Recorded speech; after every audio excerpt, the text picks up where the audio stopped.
Chapter 13. Kshetra Kshetragna Webhog Yog. Arjun said, O Keshav, I wish to understand what are Prakriti and Purush, and what are Kshetra and Kshtrajna.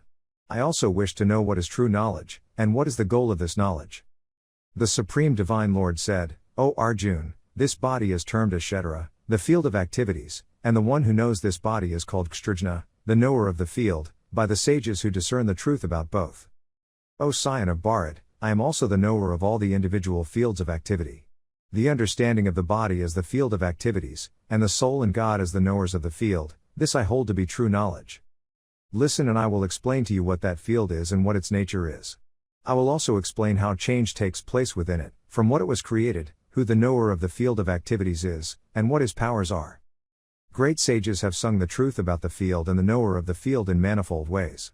It has been stated in various Vedic hymns, and especially revealed in the Brahma Sutra, with sound logic and conclusive evidence.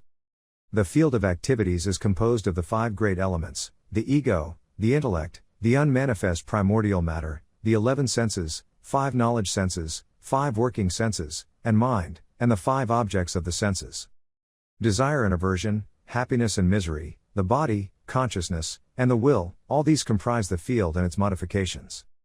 Humbleness, freedom from hypocrisy, non-violence, forgiveness, simplicity, service of the Guru, cleanliness of body and mind, steadfastness, and self-control, dispassion toward the objects of the senses, absence of egotism, keeping in mind the evils of birth, disease, old age, and death, non-attachment, absence of clinging to spouse, children, home, and so on, even-mindedness amidst desired and undesired events in life, constant and exclusive devotion toward me, an inclination for solitary places and an aversion for mundane society, constancy in spiritual knowledge, and philosophical pursuit of the absolute truth, all these I declare to be knowledge, and what is contrary to it, I call ignorance. I shall now reveal to you that which ought to be known, and by knowing which, one attains immortality. It is the beginningless Brahman, which lies beyond existence and non-existence. Everywhere are his hands and feet, eyes, heads, and faces. His ears too are in all places, for he pervades everything in the universe.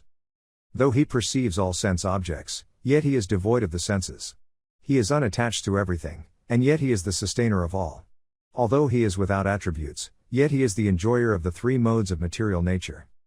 He exists outside and inside all living beings, those that are moving and not moving. He is subtle, and hence, he is incomprehensible.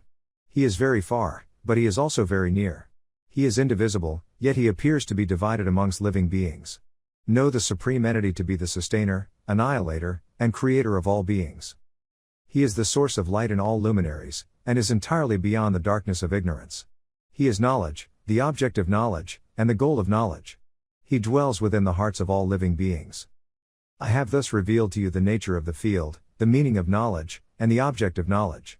Only my devotees can understand this in reality, and by doing so, they attain my divine nature.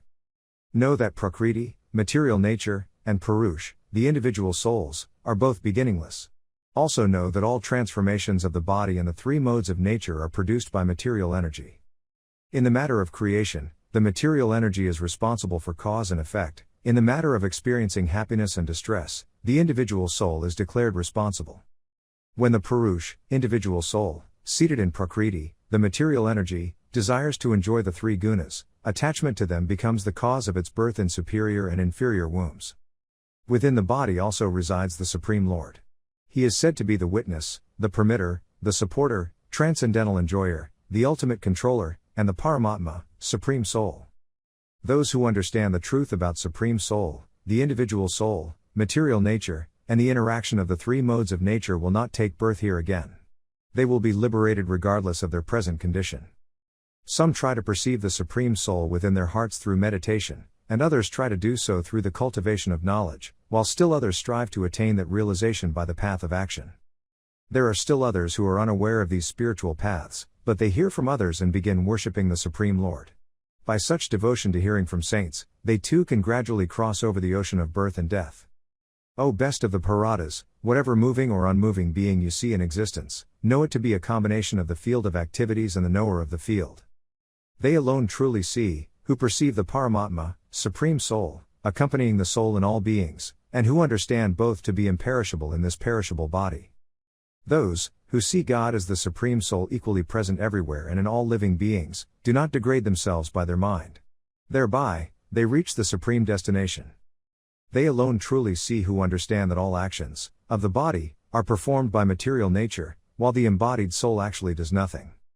When they see the diverse variety of living beings situated in the same material nature, and understand all of them to be born from it, they attain the realization of the Brahman. The Supreme Soul is imperishable, without beginning, and devoid of any material qualities, O son of Kundi. Although situated within the body, it neither acts, nor is it tainted by material energy. Space holds everything within it, but being subtle, does not get contaminated by what it holds.